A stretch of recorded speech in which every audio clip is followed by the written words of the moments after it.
আসসালামু আলাইকুম। কাছে এবং দূরে যে যেখান থেকে আজকের ভিডিওটি দেখছেন সকলকে জানাই স্বাগতম।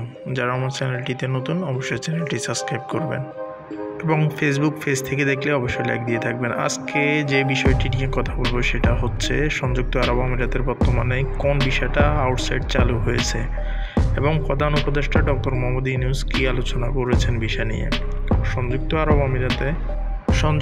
আরব আমিরাতে বর্তমানে দুবাই ট্যাক্সিতে যারা এই গত সিজনে জানুয়ারির ভিতরে আপনারা ডেলিগেট পরীক্ষা দিয়েছেন এবং আপনাদের ফাইল জমা দিয়েছেন, জানুয়ারি 29 তারিখের পর থেকে এখন দুবাই ট্যাক্সিতে আরটিএ বাইক রাইডিংয়ে আউটসাইডে কিছু কিছু বিষয় হচ্ছে। এই ক্ষেত্রে যাদের প্রথমে ফাইলটি জমা দিয়েছেন তাদের আবেদনটি প্রথমে হচ্ছে এবং সিরিয়াল ওয়াইজ হচ্ছে। আপনারা যে যে এজেন্সির মাধ্যমে আপনাদের ফাইল জমা দিয়েছেন ওইখানে আপনারা খবর নিয়ে দেখতে পারেন আপনাদের ফাইল কি অ্যাপ্রুভেল হয়েছে কিনা। যদি অ্যাপ্রুভেল হয়ে থাকে অবশ্যই ভিসা আপনাদের হাতে এসে যাবে অল্প কিছু দিনের মধ্যে, সম্ভাব্য 1 মাসের ভিতরে আপনারা ভিসা পেয়ে যাবেন। এ ছিল Dubai RTA bike riding outside visa নিয়ে। এখন Dubai bike riding RTA Dubai ট্যাক্সিতে সংযুক্ত আরব আমিরাতের আউটসাইড ভিসাগুলো হচ্ছে।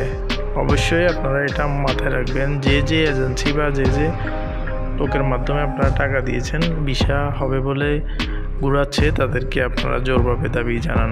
এছাড়াও সংযুক্ত আরব আমিরাতের প্রধান উপদেষ্টা ডক্টর মোহাম্মদ ইউনূস এসেছিলেন, আলোচনা করেছেন বাংলাদেশ কমিউনিটির সাথে।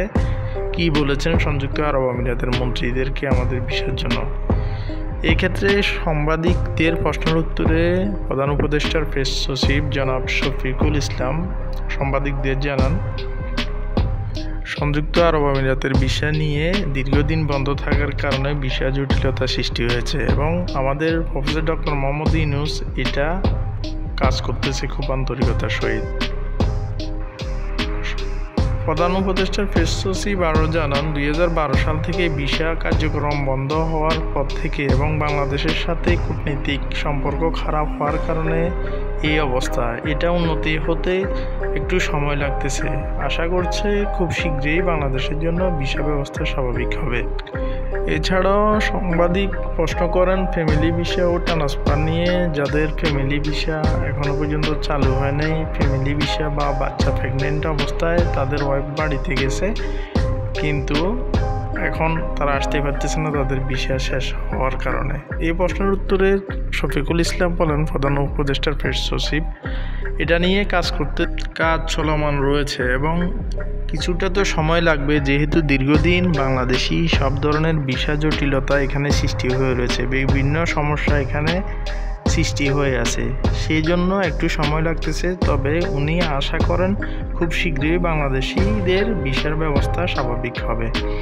তো আজকের ভিডিওটি এ পর্যন্তই। আপনারা যারা এতক্ষণ ভিডিওটি দেখেছেন আশা করছি আমার কথাটা বুঝতে পেরেছেন কি বলতে চেয়েছি। অবশ্যই আপনাদেরকে পরবর্তীতে যদি কোনো নিউজ আসে ইনশাল্লাহ জানাবো। সবাই ভালো থাকবেন, সুস্থ থাকবেন, সবাই সুস্বাস্থ্য দীর্ঘায়ু কামনা করে আল্লাহ হাফেজ।